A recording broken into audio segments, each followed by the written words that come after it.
Hi dears. അപ്പോൾ ഇത് എൻ്റെ കൂടെ ഡിഗ്രിക്ക് പഠിച്ച ഒരു ഫ്രണ്ടിന് വേണ്ടിയിട്ട് ചെയ്ത ധാവണിയാണ് കേട്ടോ. അപ്പോൾ ഫ്രണ്ടിനും മോൾക്കും കൂടിയിട്ട് 2 പേർക്കും കൂടി ധാവണി ഉടുക്കണമെന്നൊരു ആഗ്രഹത്തിന് വേണ്ടിയിട്ട് അങ്ങനെ എടുത്തതാണ്. അപ്പോൾ ഇത് ഓൺലൈനിലാണ് വരുത്തിച്ചത്. അപ്പോൾ പിക്ചർ കണ്ടപ്പോൾ അതിനകത്ത് മോഡൽ ഇട്ടിരുന്നത് ധാവണിയുടെ ദുപ്പട്ട വന്നിട്ട് ജോർജറ്റ് ആയിരുന്നു കേട്ടോ. അപ്പോൾ നമുക്ക് കിട്ടിയത് ഈ ഒരു മെറ്റീരിയലാണ്. നീളവും കുറവാണ്, എന്നാൽ ഒട്ട് ബോഡിയിൽ അങ്ങനെ ഒട്ടിക്കിടക്കില്ല. വീതി വളരെ കുറവാണ്, നീളവും കുറവാണ്, വീതിയും കുറവാണ്. പിന്നെ ഞാനത് മാറ്റി കേട്ടോ. പക്ഷേ സ്കേർട്ടിൻ്റെ മെറ്റീരിയൽ കീടുമായിരുന്നു. ഇത് കണ്ടോ, ഈ ഒരു വീതി കൂടിയ ഒരു ബോർഡറും ഉണ്ടായിരുന്നു, മുകളിലൊരു വീതി കുറഞ്ഞ ബോർഡറും ഉണ്ടായിരുന്നു. ആ വീതി കുറഞ്ഞ ബോർഡർ അറ്റപ്പറ്റേ ഞാൻ വെട്ടി മാറ്റിയിട്ട് വീതി കൂടിയ ബോർഡർ എടുത്ത്, അപ്പം അതിൽ നിന്നും ഒരു അല്പം കിട്ടിയ ഒരു മെറ്റീരിയൽ വെച്ചിട്ടാണ് ഞാൻ അതിൻ്റെ പടിക്ക് വേണ്ടി, അതിനും പടി പിടിപ്പിക്കാൻ വേണ്ടിയുള്ള മാത്രം മെറ്റീരിയലാണ് ഞാൻ മാറ്റിയത്. അത് ബാക്കിയെല്ലാം ഞാൻ ഫ്ലീറ്റിൽ കയറ്റിയായിരുന്നു. കണ്ട, ഇതുപോലെ ഒരു ചെറിയ പീസ് മാത്രം എടുത്തിട്ടാണ് പടി പിടിപ്പിച്ച് കൊടുത്തത് കേട്ടോ. ക്യാൻവാസ് അയൺ ചെയ്ത് പിടിപ്പിച്ചിട്ടാണ് ചെയ്തത്.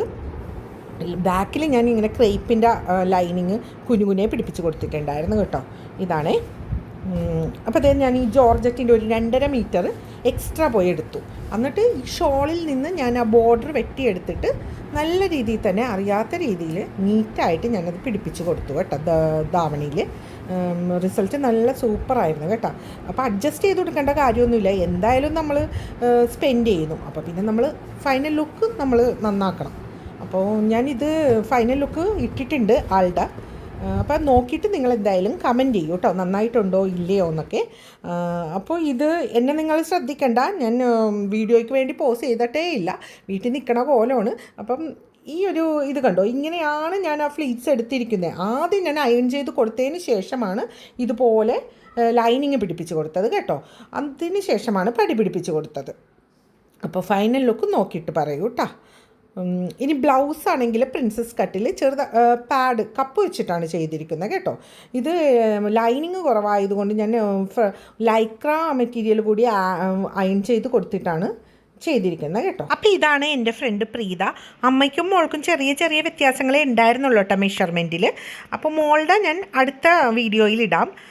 വർക്ക് ചെയ്യുന്നുണ്ട്. അപ്പോൾ ജോലിയും കഴിഞ്ഞ് വന്നിട്ട് കുമ്പളങ്ങിൽ നിന്ന് മുളന്തുരുത്തി വരെ മക്കളെയും കൂട്ടി 2 വീലറിൽ രാത്രി 9 മണിക്ക് ശേഷം വന്നിട്ടാണ് കേട്ടോ എനിക്ക് ഈ വർക്ക് ഏൽപ്പിച്ചത്. അപ്പോൾ എൻ്റെ ഇഷ്ടം പോലെ ചെയ്തോളാൻ പറഞ്ഞു. അപ്പോൾ അത് എന്നോടുള്ളൊരു വിശ്വാസമല്ലേ, ആ വിശ്വാസം ഞാൻ 99% പാലിച്ചിട്ടുണ്ടെന്നാണ് എൻ്റെ വിശ്വാസം. ഇനി നിങ്ങൾ പറയൂ കേട്ടോ ഈ വർക്ക് എങ്ങനെയുണ്ട്.